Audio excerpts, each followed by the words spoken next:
everybody, welcome back to Shannon's Lumber Industry Update. This is episode 98, and today I've got a special guest, another local sawmill, in this case, a very local sawmill, about a 40-minute drive from me. In fact, someone that I have bought lumber from in the past, but so long ago that he doesn't remember it, and I barely remember it. So I have Josh Wertz from Good Woods Lumber LLC on the show. Thanks for joining the show, Josh. Thanks, Shannon.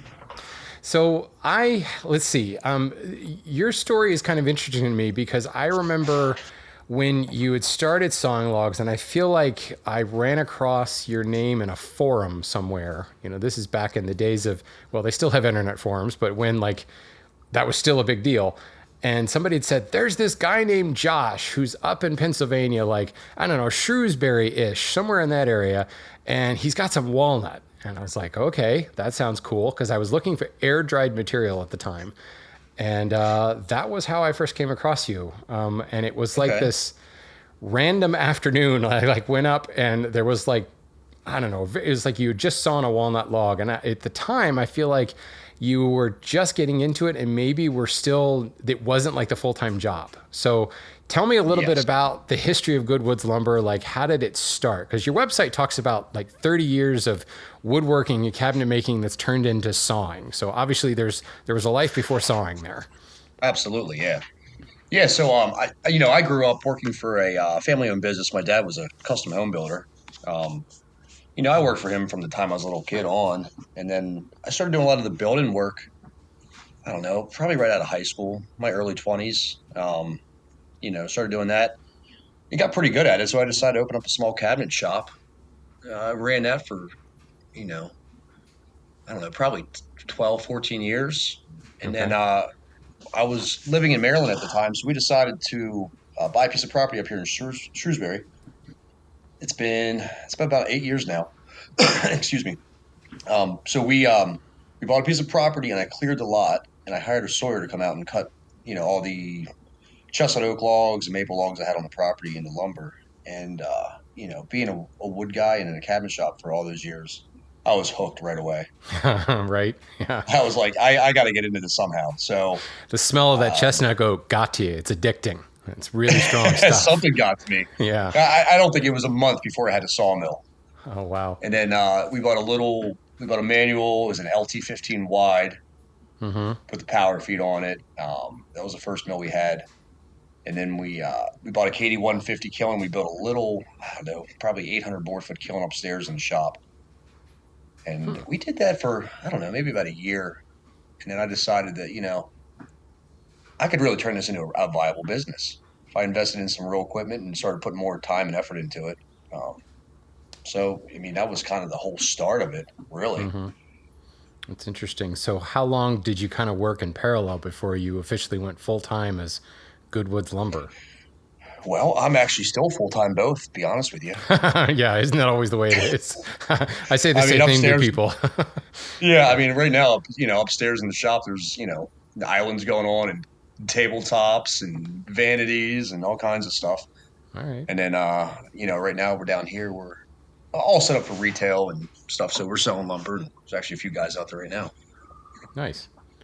Yeah, I need to come up and visit. There's really no excuse. You're all of about 40 minutes from me. Well, there is an excuse. It's called 8.5 million board feet of lumber outside my office window. I was going to say, that's the difference there. Yeah. I tend to not be wanting for lumber. Although the true irony in my life is like, I couldn't get a slice of catalpa, if you put a gun to my head, and that's the stuff that I want. Like I just built a table out of myrtle. You want the one-off stuff. Yeah. Yeah. You want the weird stuff. Right. Yeah. I can get cherry and walnut and maple and teak and, the mainstream stuff. Cause that's who I work for is mainstream, commercial lumber company. Right. But it's always the way. The grass is always greener somewhere else, It's like, oh, absolutely. I think that's the coolest thing about having a small sawmill too, that right. You get the logs that aren't, available in large scale for production, like, where you work. So, we get the weird stuff, we get box elder and catalpa, trying to think what else we get. Just random woods, every once in a while you get Osage. I have some like 40-inch wide Osage slabs here. You never see that stuff. Nice. Beautiful.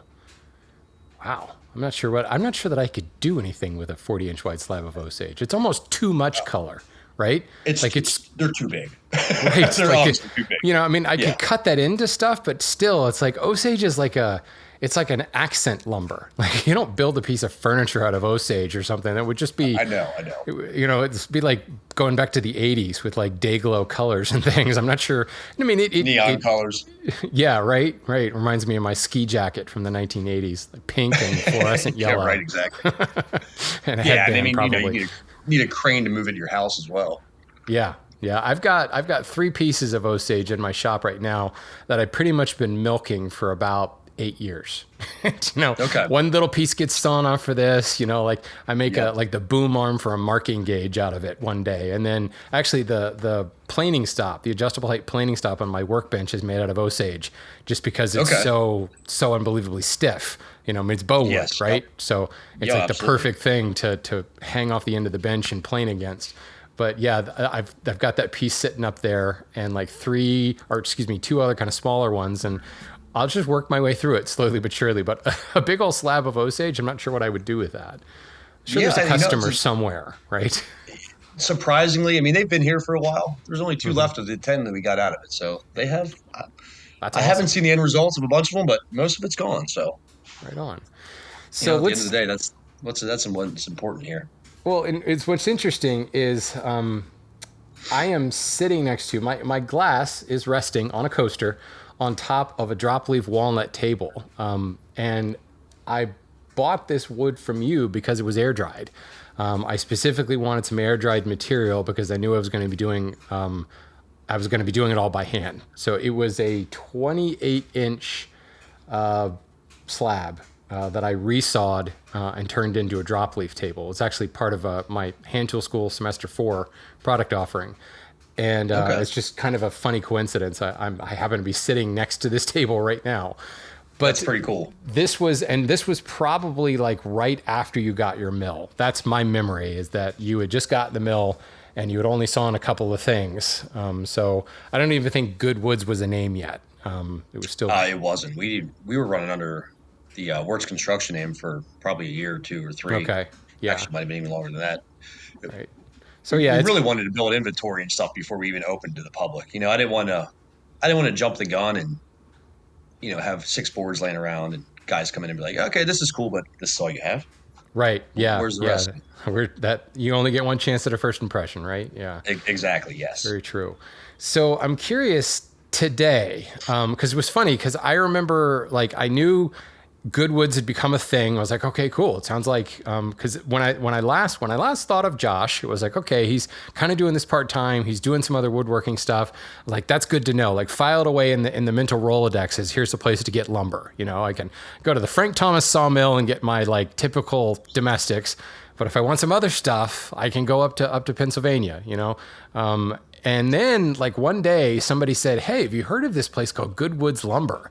And I looked it up and I was like, holy crap. Like, I know this person. That's wow. The operation has grown up. And that was probably like 6 or 7 years later. So you were really well established. And I think you'd have just started bringing in exotics.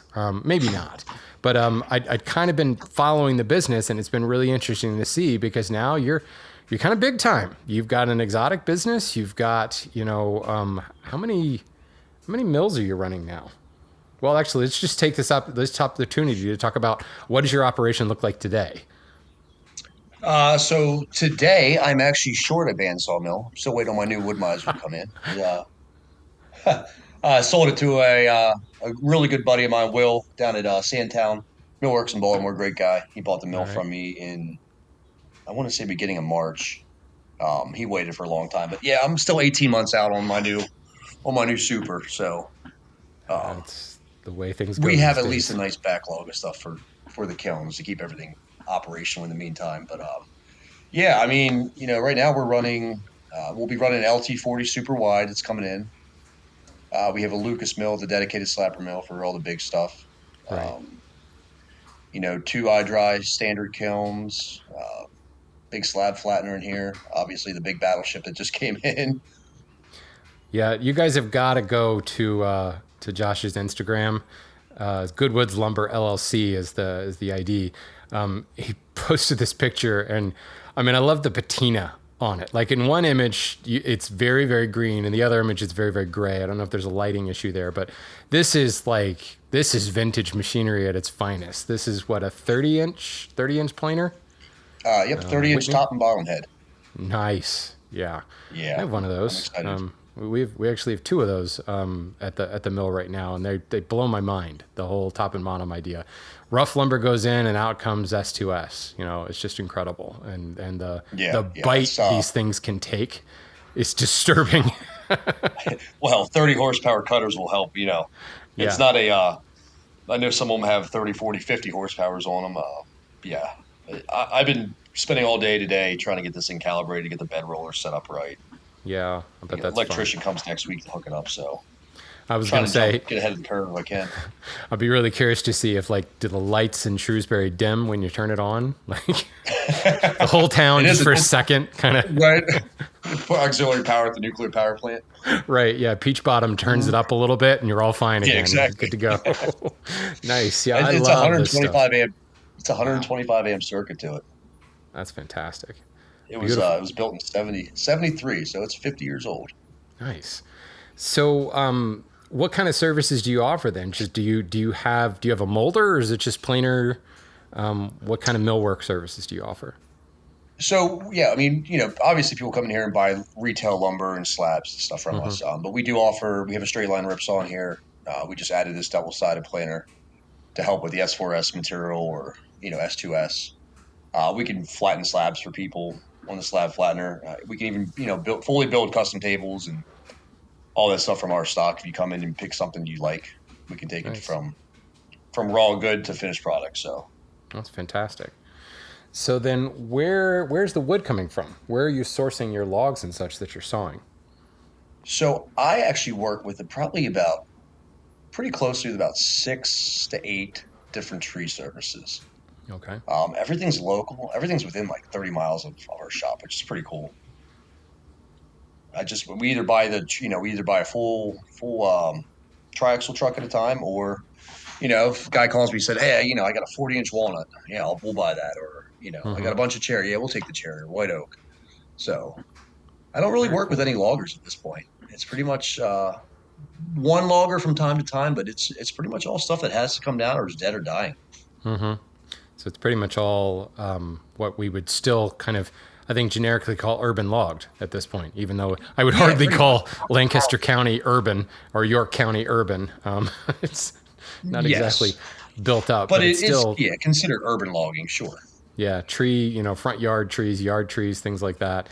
It is Yes. interesting. I was having a conversation with someone in a similar situation to yourself who was asking about dealing with loggers, and he's like, I can't seem to find any, and those that I do find don't want anything to do with me. And it does seem to me that this little kind of grassroots industry that's grown up, the bandsaw mill owner, whether it's mobile or fixed or whatever, that industry has kind of locked arms with the arborists and the tree removal guys, and the official logging companies have just gone over to the commercial side, like my company, Yeah. and or they maybe have a sawmill, like they have the logging company or the logging side of things has a mill somewhere else, Right. and That they they're feed themselves with. yeah, exactly. They're feeding themselves for it. So in many instances, they're logging. I mean, logging in general, you don't just randomly go out and log stuff. Like it just doesn't work that way anymore.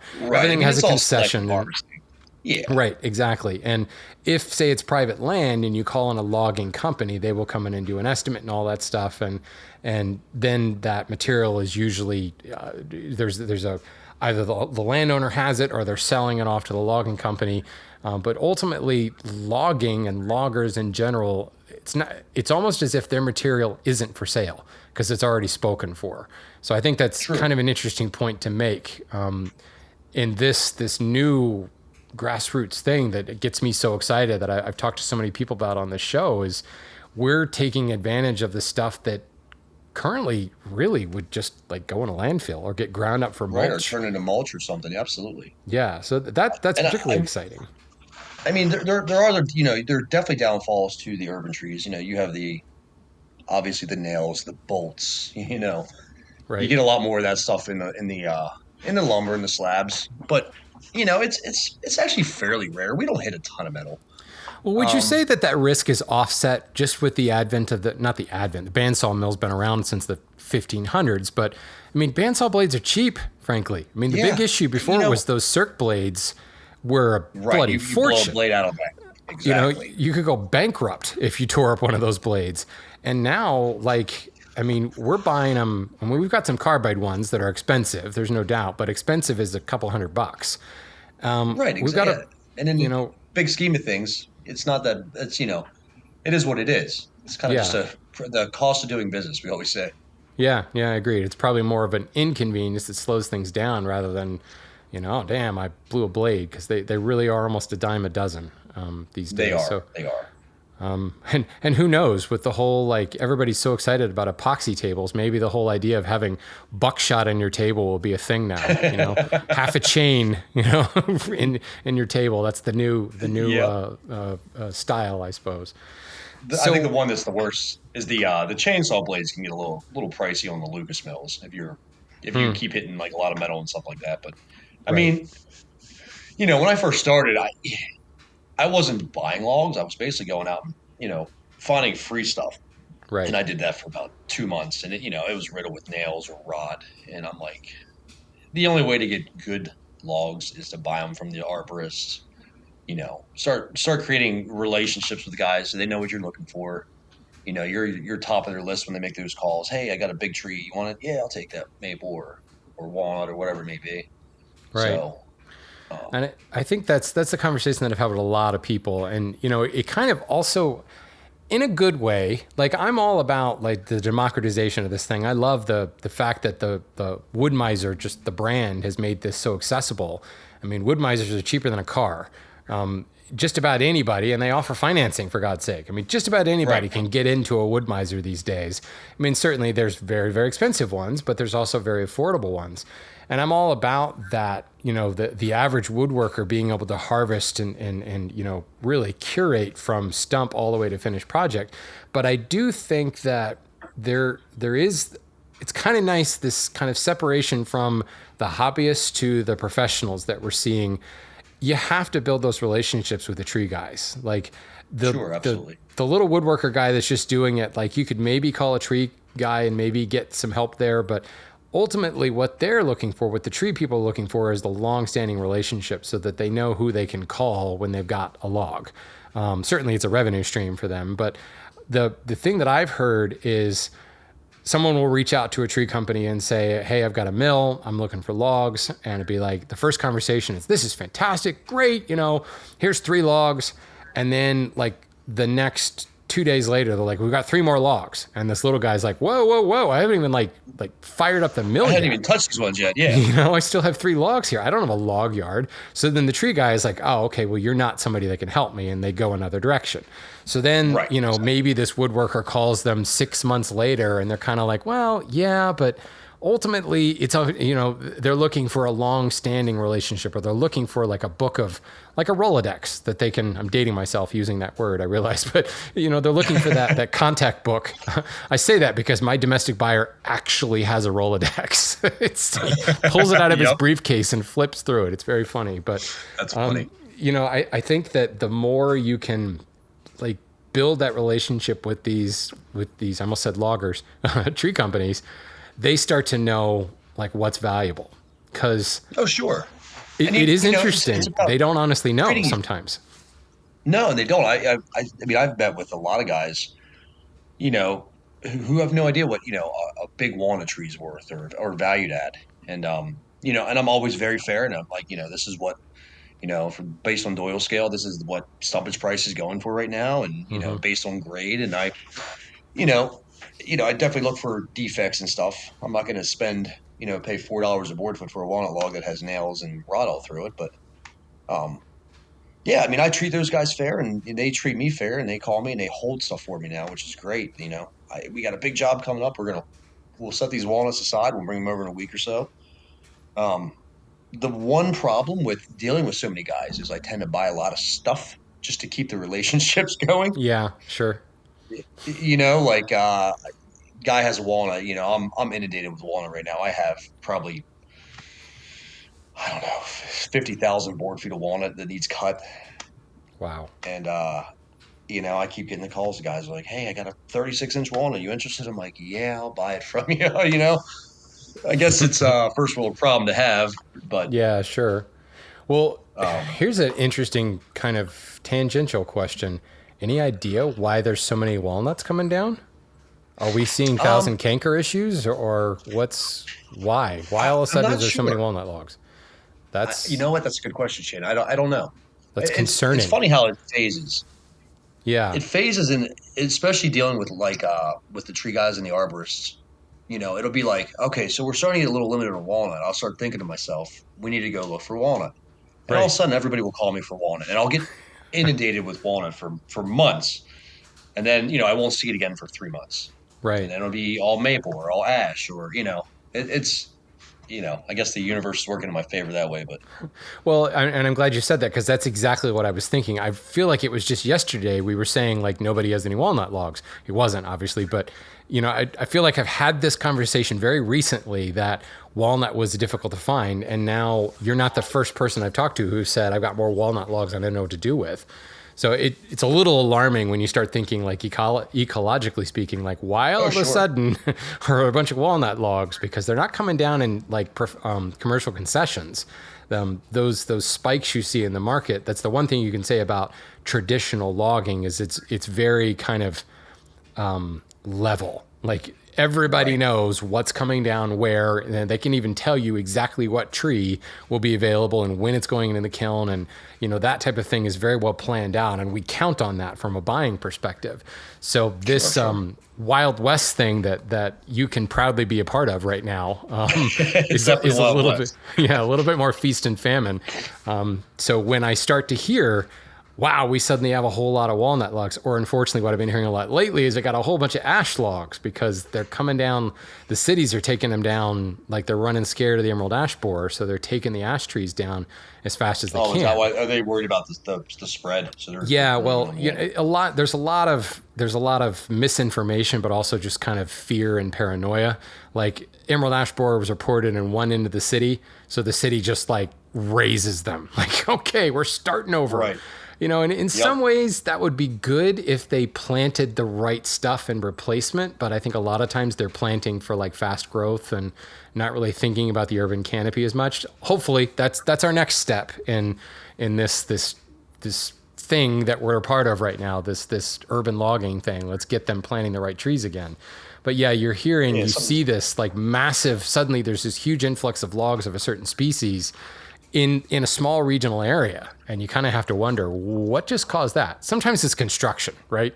Sometimes Sure. they're Sure. putting in a new strip mall or something like that. Or I know they just leveled a huge plot of land in my neighborhood, and I think they're going to put an athletic club there. I don't really know at this point, but it's this Okay. huge land, and I have no idea what happened to all those logs. And I perish the thought they're probably mulched by now. But yeah, that type of thing happens a lot. Yeah. Just I mean, before we get too far away, I want to hit on something. The listeners, you'd mentioned something using Doyle's rule. For those that don't know, that's the way to calculate like the kind of approximate amount of board feet you're going to have a log. I don't know the calculation. I have an app for that. But yeah. Or I have a slide rule for that one. yeah. So basically, in order to estimate kind of how much this log is worth, we use this calculator to determine here's how much the board feet, kind of factors in waste and things like that. It's a little bit of a fuzzy number, but it gives you kind of a good working market price on logs for those that are not aware. Just wanted to make sure we didn't just scam over that real quick. So Yeah. And actually, it's let's always a little higher too. You actually get a little bit more yield with a band mill blade than your Doyle gives you. no, yeah, I could see that. That actually makes Less sense. curve. Yeah. Well, that's called the margin. You just Absolutely. keep that surplus to yourself, and that's what that's Absolutely. the little extra margin right there. That's just business. So I think again, we've got, you mentioned earlier kind of the variety of species you're seeing. You certainly got a lot of walnut. I imagine you see a fair amount of oak. What's some of the other stuff that, well, that you have in stock right now, or just some of the species that you've run across that you've sawn? Obviously black walnut, English walnut, American elm, some Hmm. Siberian elm, big poplar, tulip poplars, Mm-hmm. ash, lots of maple, lots of curly maple, a lot of ambrosia maple. I'm trying to look around the shop if I can think about all this stuff. Osage, catalpa, cherry, as far as domestics go. Hmm. Um, Now, we have have, you done any work with the Siberian elm personally? uh, other than flattening it, no, I have not. Hmm. I wondered how that works. I would assume it's similar to just American elm or red elm or something, but I'm seeing. I think it's very similar. Yeah. I would imagine. I mean, technically the properties look the same, but I asked that because I'm seeing it pop up everywhere. That seems to be one of those fast growing trees that the cities are liking to plant. And Yep. I recently drove out to Colorado to visit my mom, and I took this road trip all the way across the country, and Siberian elm is everywhere. Like everywhere I looked. And it's one of those things when you start looking for it, you see it everywhere, but it truly Sure. was everywhere. From, Pittsburgh to Kansas City to, Greenburg, Kansas to Colorado Springs. I saw them everywhere. They were in the parking lot, of like every hotel I stayed at all the way across the country. So I'm Fairly large or mostly like new growth? a little bit of both. Like I was Okay. in Dodge City, Kansas, and they were like probably just saplings. But then Colorado Springs, I was over by Garden of the Gods, and these were mature Siberian elm, but they were planted around like a visitor center parking lot. So they were obviously, Okay. well, it's Siberian elm. Obviously, it's not native, but it's just interesting. And the woodworker in me is thinking, could this be like, I should get my hands on this stuff. I wonder, because I love elm. I actually just Oh, built a drawer elm's with elm. beautiful. Kind of curious. I'll have to look into it a little bit more. So you have some in the Oh, shop? we do, yeah. Okay. It's like all the London plane trees too, and the sycamores. Yeah. Yeah. True. Yeah. They're all over the road. They all up here. They're planted alongside the road everywhere, and they're monsters. I mean, they're 40, 50-inch diameter trees. Yeah, I think the sycamore, the American sycamore, I think could be called like a builder grade tree. It's like the handful of trees that builders know, plant that there and it's going to do well. I've got one Right. in my backyard that has to be, see, the house was built in 66. My neighbor bought the house next door in 66 and said they bought the house because of the mature sycamore in the backyard. So if it was Okay. mature in 66, I mean, it is a Yeah. beast. I love this Oh tree. yeah. 5-foot diameter trees. Yeah.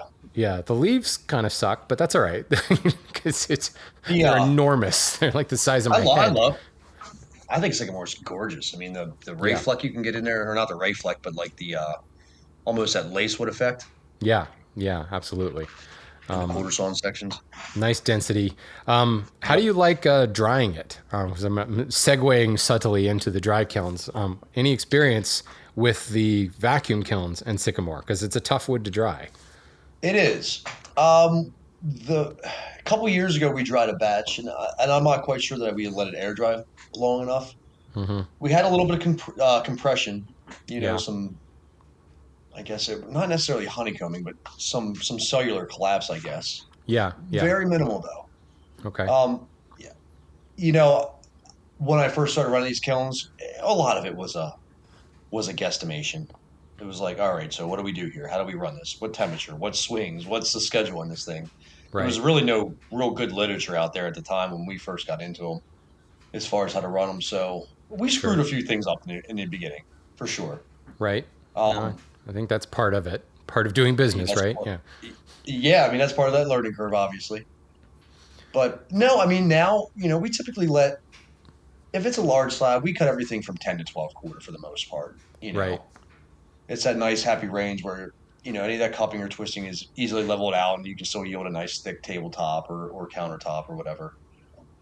If we let something air dry for a year, we can turn around the kiln in a month Right. Yeah, I with think like that's very, something very little degree. that's the secret sauce that a lot of people don't realize is air drying. Like people say, well, do you have air dried or kiln dried? Well, we all have air dried. Like that's Sure. a step in the process. It's not a product; it's a step. Yeah, exactly. I mean, certainly Exactly. if you want to buy it while it's air dried, sure, but that's everybody has to do some air drying. There are some species certainly that, and some kilns certainly that sop and wet. The holly, for instance, unless you want it to stain, you really want to put it in the kiln right away. Other large commercial entities can take, sop and wet logs and go straight into the kiln, and they actually rely upon that excess moisture to kind of balance out the dehumidification kiln.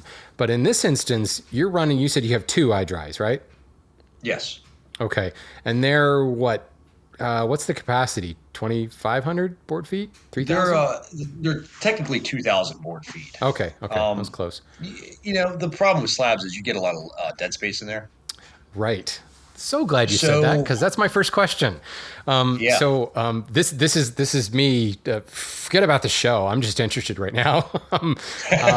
I live in a commercial dehumidification kiln world. I've got 9 now commercial dehumidification kilns, and loading them we have 3 guys that specialize in it. One of them's been doing it for 40 years, and don't ever challenge this guy to a game of Tetris because he will kick your butt. Loading a dehumidification kiln is about Tetris. You want no dead space, and if you have yes, dead space, expect that the wood around that dead space adjacent to it will have problems. Just write that off.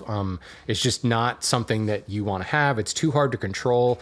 Air is too good of an insulator. That's why we have double pane windows. And when you've got dead air, it causes real problems in keeping constant temperature. So if you are, I just looked at your kiln dried page on your website, and you actually have pricing in here for partial loads. So are you truly running a partial load, or are you filling every kiln and running it? we always fill the kilns. Okay. If you have again big dead airspace, you don't have proper air velocity between the stickered piles, the slabs, the lumber, whatever it may be. Okay. So yeah, I mean, if somebody brings me 500 board feet of 10-foot 8/4 material, we're going to infill with air dried stuff on top of it, and then we'll, Now, we'll are you baffle the end mixing? back. Will you mix Yeah, species? I mix species all the time. I have had Okay. zero issues with mixing. Interesting. Okay, let me rephrase that, Shannon. Knock on wood, Okay. quick.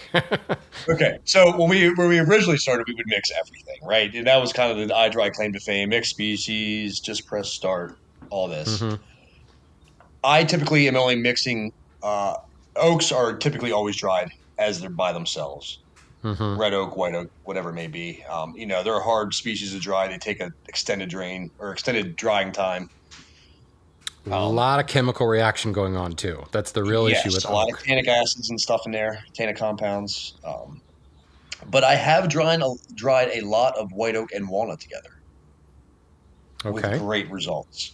I kind of run them at the same long extended drain cycles, high humidity at first, and Hmm. they've come out clean as can be. And walnut Interesting. and walnut whatever notorious for honeycombing. So, Yeah, right.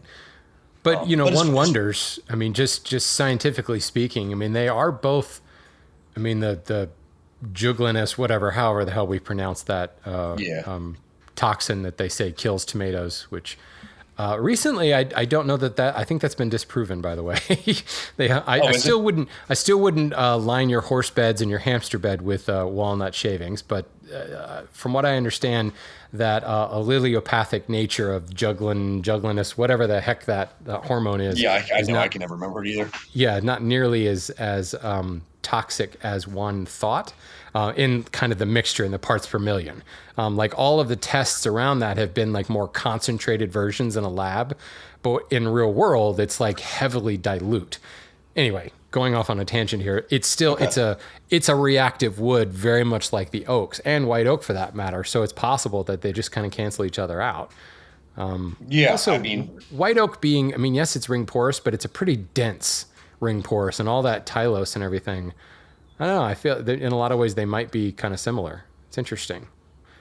yeah, I mean, I mix it all the time, and but those are the two species that I will mix. Again, oaks are usually separated. If we have a full load of white oak, we'll fill the kiln with just white oak. Hmm. I do separate thicknesses always. I'll dry 4 and 5/4 together, typically 6 and 8.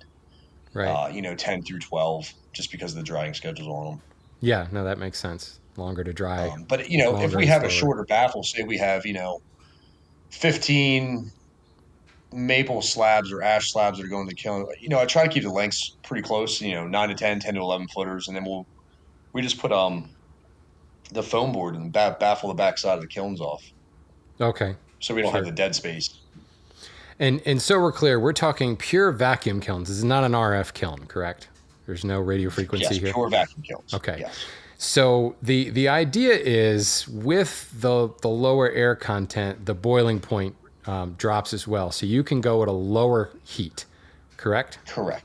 So what kind of heat are you running? Or is this a trade secret? You can tell me, but have to kill me. No. There's plenty of forums out there. You could get all the information you wanted. It depends. So like white oak, I actually just first time I have ever tried it. I dried 4/4 saw in white oak from dead green. I was like, I have to try it. I've had these kilns for years. I have to try it. Sure. So I ran, what did I do? I did like a 90-degree cycle on it. It took 18 days to get it fully dry, but I ran 90 and then finished out at 120 and then did a sterilization and, what's that? Sterilization cycle at 165 for 2 days at the end. Okay. And it turned out beautiful, straight as can be. Very, very, very little stress in the wood. Interesting. 18 days. But typically, 18 days. 4/4. Damn. That's awesome. Yeah. Wow. Yeah, no, I was, they say a week per inch, which is, white oak is definitely a harder species to dry. So, I ran it 18 days and it came out from 7 to 8% almost all through it. I checked a bunch of readings and it was flat. I mean, truly flat. White as can be as the day it came off the saw. Beautiful. So I might attempt to do more of that. Mm-hmm. Well, I mean, it is one of those species. I was saying sometimes we go, as green as sopping wet can be. That is one of the species that we will get in the kiln right away because it can handle that. But we're talking. And it's more controllable. I mean, air drying is very, very hard to control. Exactly. Yeah. I actually had a question on a couple shows ago about this, and it was like, should we have air dried a little bit longer? And it's like, air drying can be good because it's mild, right? But you also have no control over it. You're relying on Mother Nature to do it. So sometimes we'll load a kiln and just not turn it on, and just let it air dry in the kiln because at least then it's closed and we can control the fans, and we kind of sort of take Mother Nature out of the equation here and have some control over that slow period. And then we'll warm up the kiln over the course of several days. But, a white oak or red oak, dead green to fully dry and ready to sell is 6 to 8 weeks. I mean, again, dependent upon thickness, but typical, more common, not the heavy thickness stuff, but 18 days, that's impressive. That's really cool. So I was very happy with that load result because it was a big gamble. I was like, I'm either going to throw away 1,000 board feet of quarter saw in white oak, or I'm going to have 1,000 board feet of beautiful quarter saw in white oak. And what you're calling your sterilization cycle, what's the point of that? Basically kill any kind of bugs or critters inside. That's what I figured. 160 degrees, and you're holding it for a couple days there. Yeah. That's what I thought. So we just hit 165 on the sterilization. Okay. I'm trying to think of the name of when you bring moisture back into. We'll close off the drain schedules. So any moisture that's in there can conditioning cycle. It's basically a sterilization and conditioning cycle at the end of it too. So you're reversing the case hardening essentially. It's the last step. Correct. So which is very limited in those kilns anyway. I would think so with that. Yeah. Well, and that's the interesting thing. So really, we are talking about the exact same process that I use. It's just you have low oxygen content.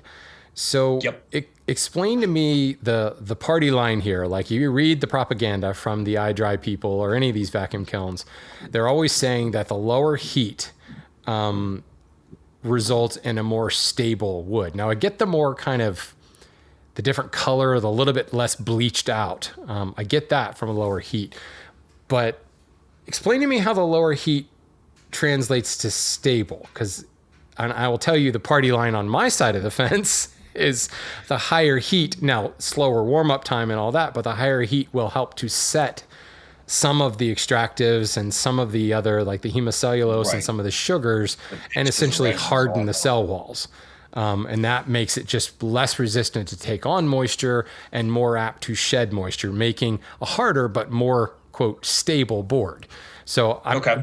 don't get me wrong. I'm not debating this. I would just love to hear kind of your understanding of this. How does the lower heat yield a more stable board?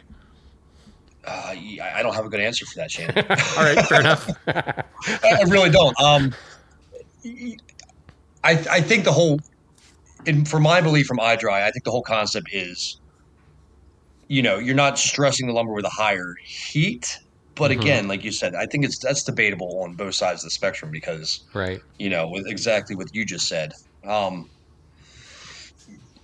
I think, so under vacuum, you have a lower boiling point of water. So right. it's like 175 or 180 degrees boiling point instead of 212. So, and under vacuum, you're pulling moisture from core to case too, from instead of case to core, like you would in a traditional DH. Okay. Um, as far as the temperature concerns go, I don't have a good answer. I don't.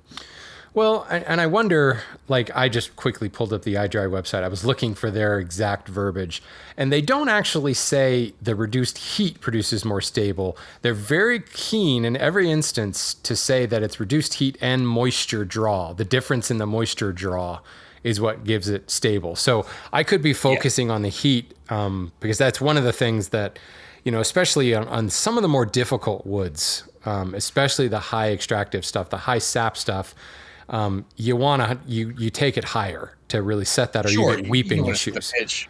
Yeah, Yeah. And the heat has always been like the secret sauce in this whole thing.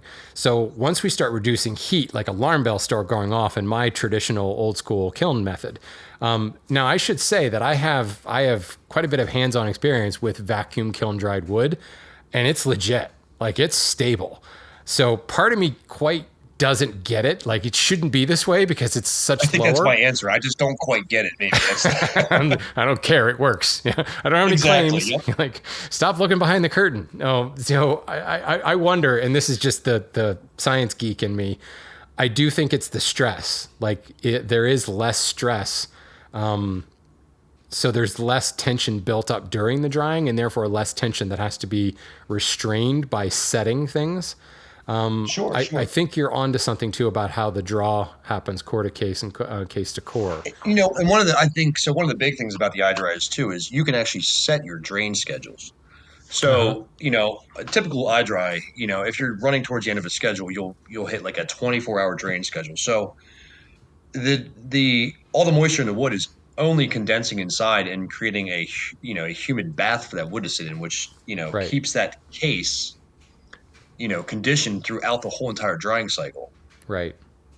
while wicking moisture out of it. So a lot of times if we have something that's wetter, especially with like large 10, 12 quarter slabs, we'll run an extended drain cycle for 48 hours. So the kiln Hmm. will just continually build up moisture inside for 2 days, and then it'll drain for 15 minutes and then fire the vacuum back up and start that process all over again until we get down to a below that FSP or 20-25% or so. Hmm. And then we can start changing that drain schedule to say 36 hours. Right. Run that for 3, 4, 5 days to a week. And then until we get down to, typically around 15, 18%, I feel pretty comfortable with hammering it a little bit harder. Right. Yeah. Generally, at that point, it's all bound, heavily cell bound water and hemocellulose and hydroxide compounds and things like that. And Exactly. So you got to put some BTUs into it to get that excess yeah, water out of it. yeah. But then you're also not really having to worry about honeycombing or cell collapse at that point because what's holding that stuff up is now gone. If you were going to get cell Exactly. collapse, you would have already had it at that point. So you can, yeah, heavy handed's a little bit. It's a good way to put it. That's Yeah, and interesting.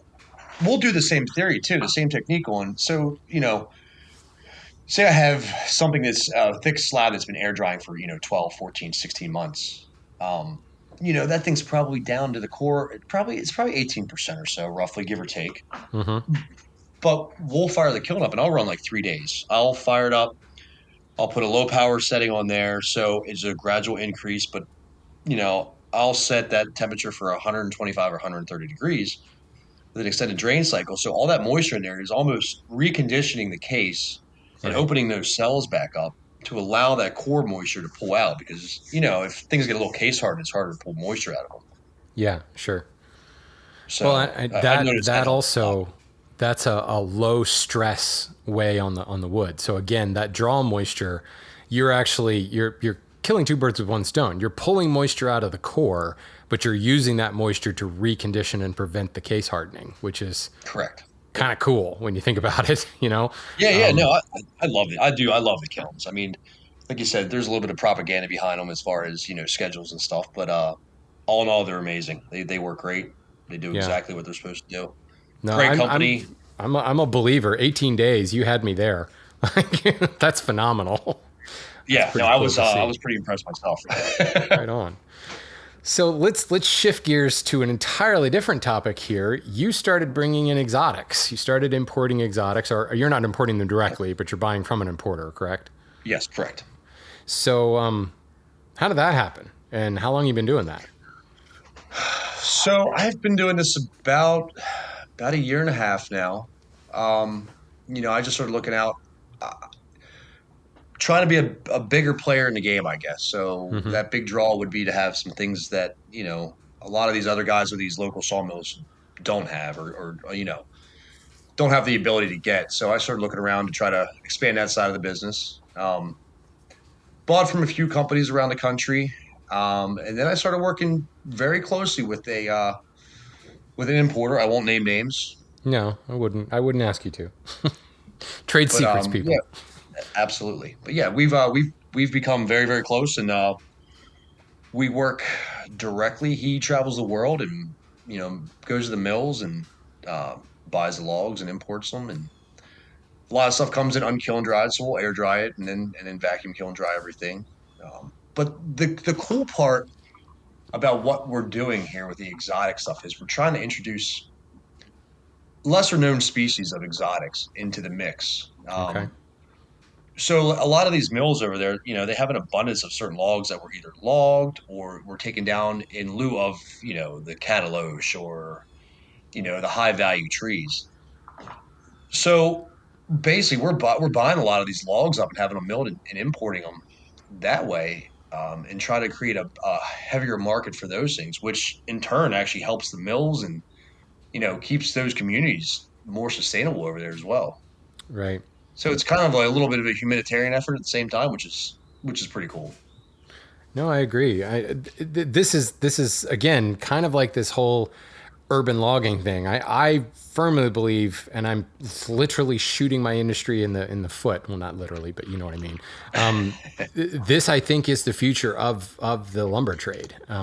As more and more regulations come to bear, as frankly, more companies are forced out of business because the level of regulation has gotten so hard.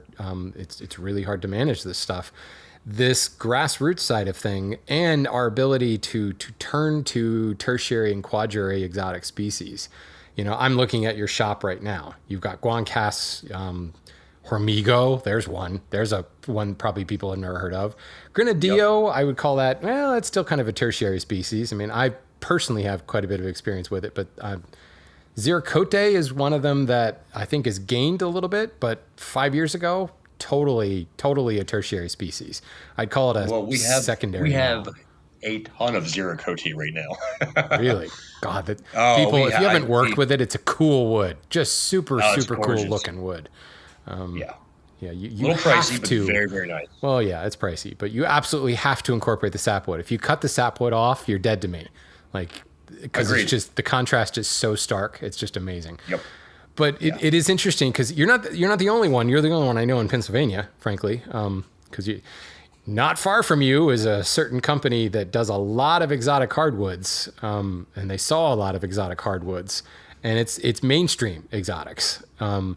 But some of these other species that, as part of a concession, a healthy concession, you can't just go in and cut down, all the Paduke. You've got to cut Correct. all the stuff around it. Well, especially now because Paduke CITES listed, you definitely can't go cut down Yeah. all the Paduke. Yep.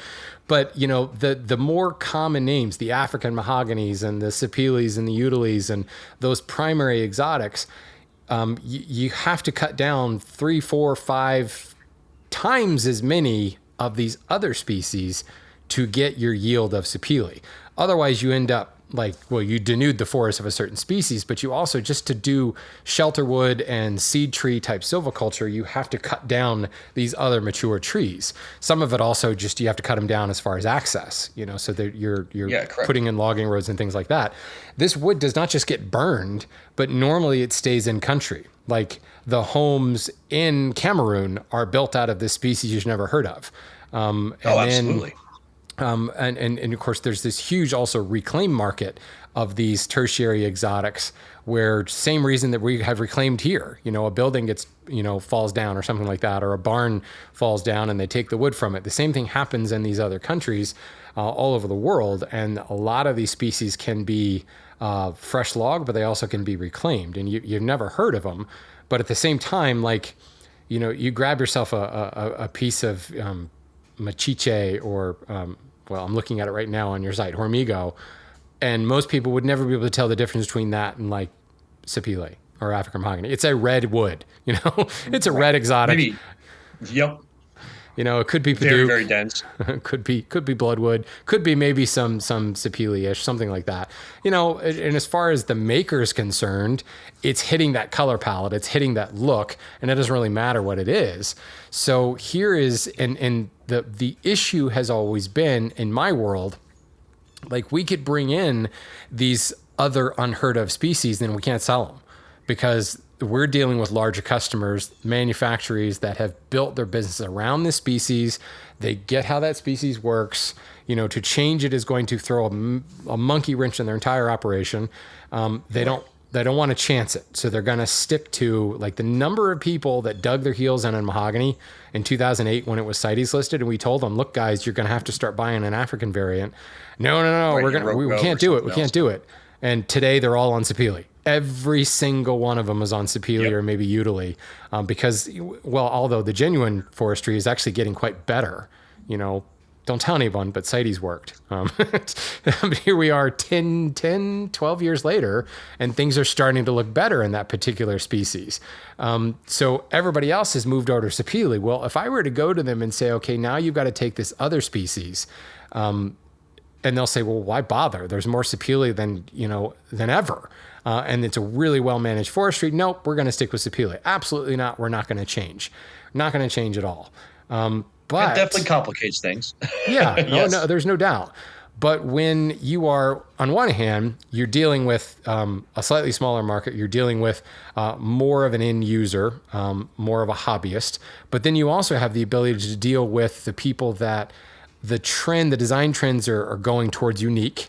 The rustic thing is a big deal, but also being able to tell a story with the wood and say that this was, reclaimed from this building here, or like you said, the humanitarian side of this story. We're actually teaching, this is going to sound so ethnocentric and it's not what it's meant to sound like, but we're teaching some of these countries how to run proper silviculture because they don't know. They're surrounded by this glorious forest, but they don't know how to run a kiln. They don't know how to run a sawmill. So you have to go in and first of all, I mean, you want to train them and they'll be like, oh, this is great, but unless we can make money on it, we don't care.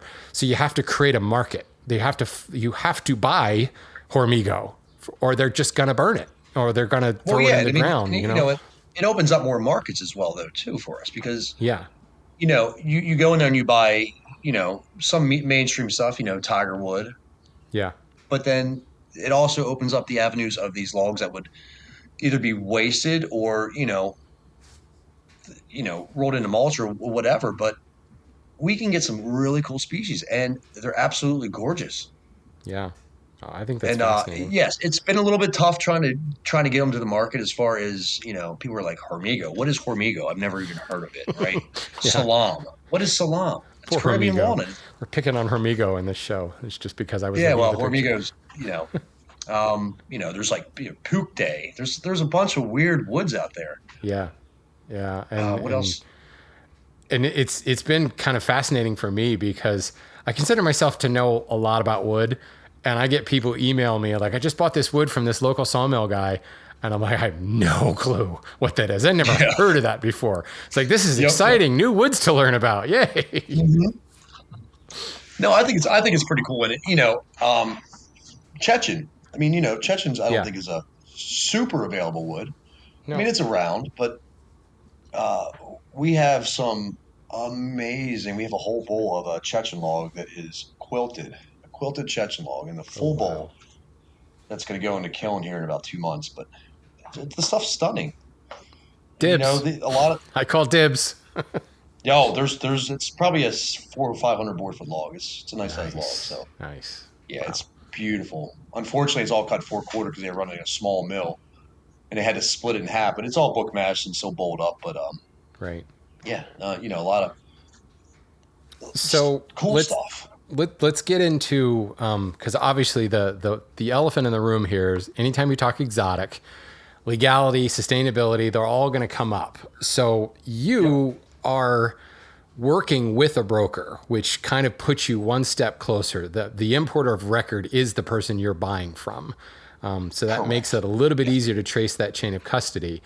And certainly I'm not asking you to divulge anything in particular, but how do you manage your supply chain? How do you ensure that what you're selling has been harvested legally, sustainably, all that fun stuff? That is basically done on my broker side or my importer side. Okay. But he is a very big stickler on keeping everything legal and, as far as, following all the guidelines and stipulations that are out there to make sure that everything is done by the book.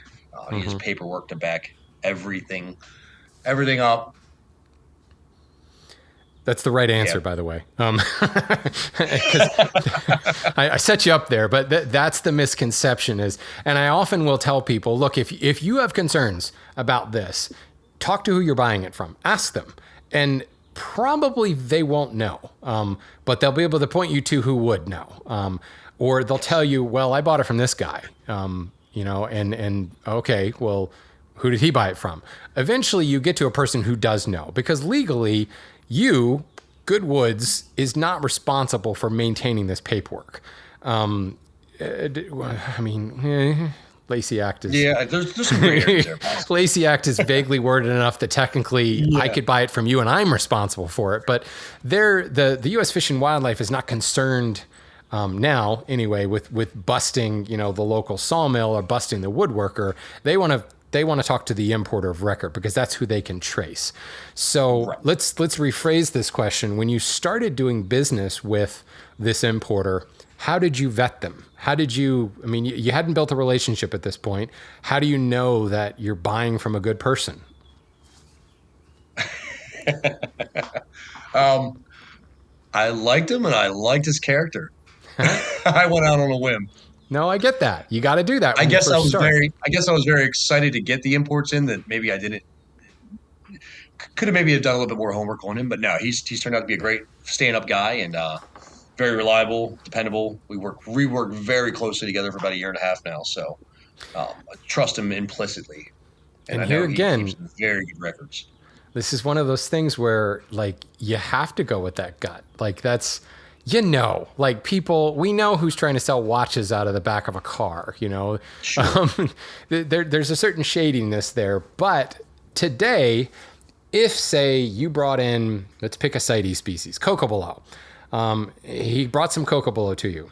You know that cocobolo is a CITES Appendix 2 species. And you say, hey, do you have paperwork on this? If you were to challenge him, would he be able to 100%. set your mind at ease? And that's it right there. 100%. And what that looks like. And here's the other thing, folks. There's not a magic document, with a big CITES stamp or a U.S. Lacey, Fish and Wildlife stamp on it. There's not one document. There's not 10 documents. There is a chain of documents and emails and conversations and visits to log yards, visits to concessions, third-party auditors that actually have stamped. Okay, so there is a stamp somewhere along the way.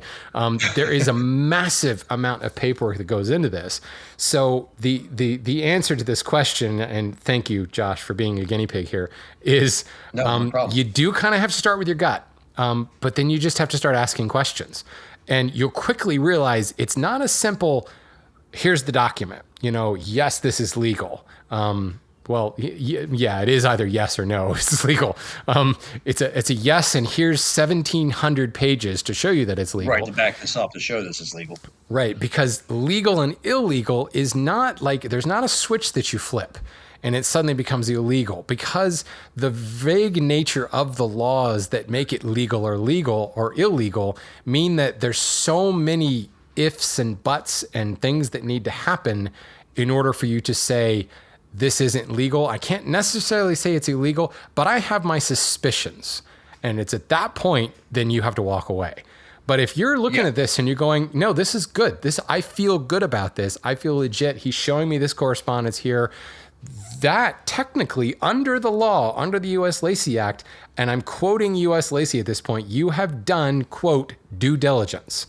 End quote. That's exactly what it says. So I'm using you as a guinea pig here, Josh, to show that some of it is a gut feeling. Some of it is you got to build that relationship. You got to do business with him. You got to take that leap. Maybe you don't go all in and buy 3 containers, but you start small. You see what the quality looks like. You see, because there's also forgetting about legality. And ecological issues, there's quality of work. What does the grade look like? But here's the other thing. Importing logs is very, very hard to do. In most instances, it is illegal to import a log. The logs must be sawn. Yeah. There are some instances, and there is a mill not far from you that can do it. And there are ways to do it. It's very expensive. It's very time consuming.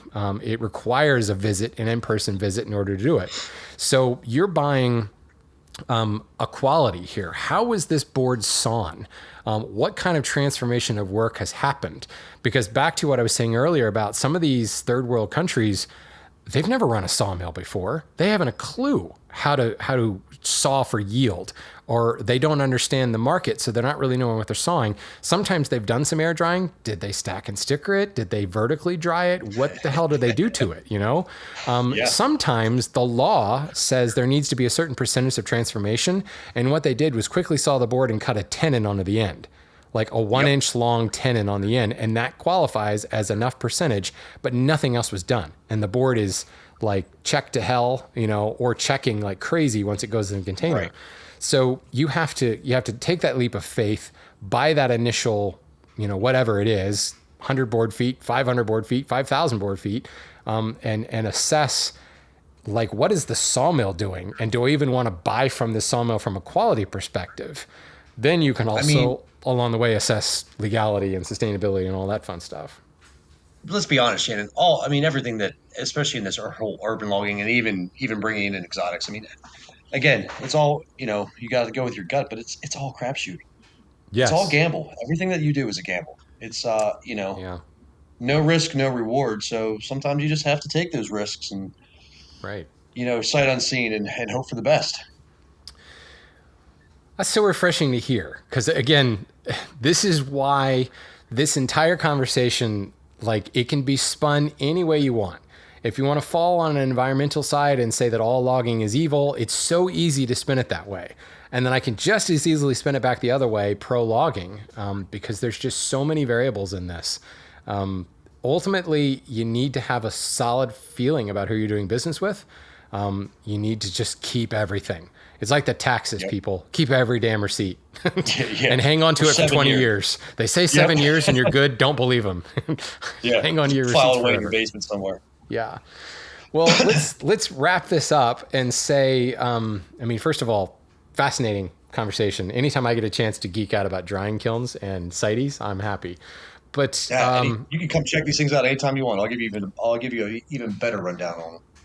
I'm there, mainly because I brought up catalpa and you said catalpa. I actually want to build. I've got a design in mind, and I want an oak-ish looking wood, but not oak, and that's catalpa for me. So yep.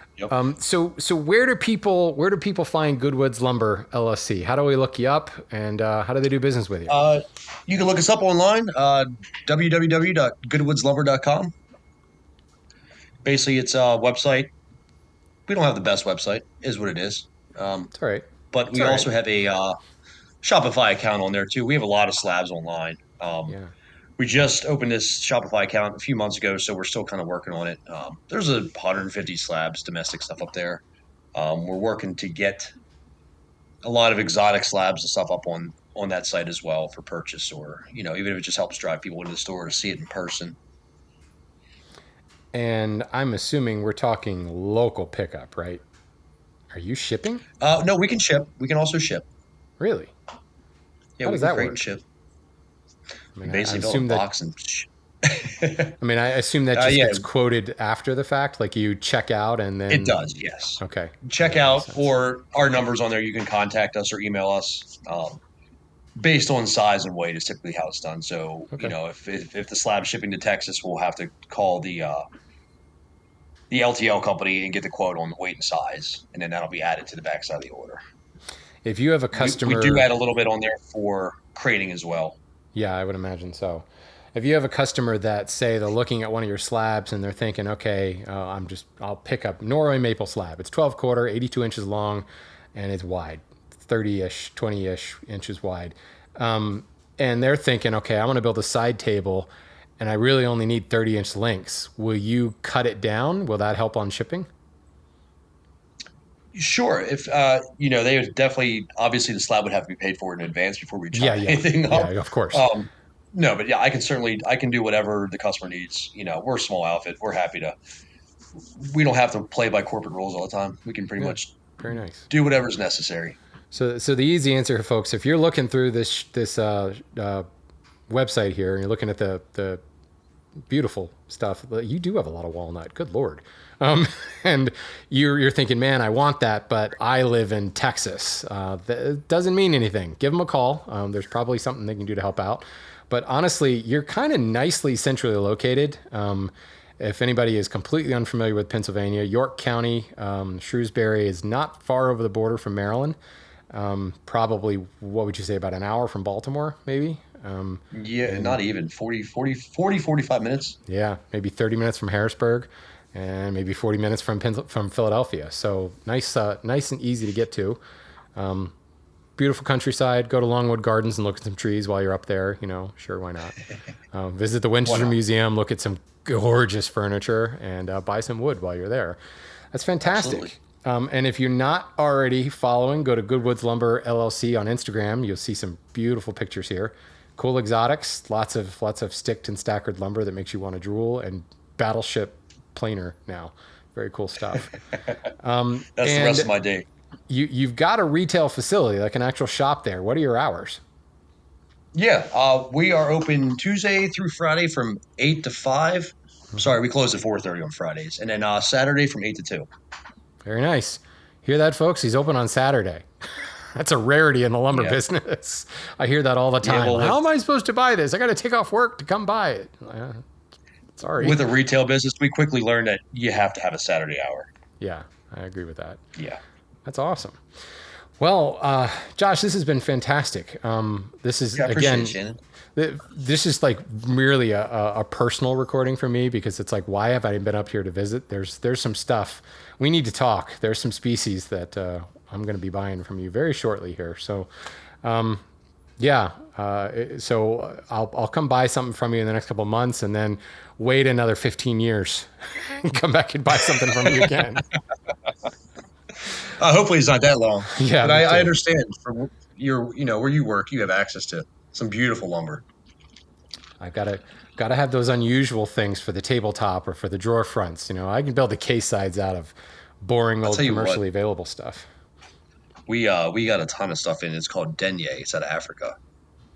Denye. It is stunning. It'll be the Ipe substitute, but it is beautiful lumber.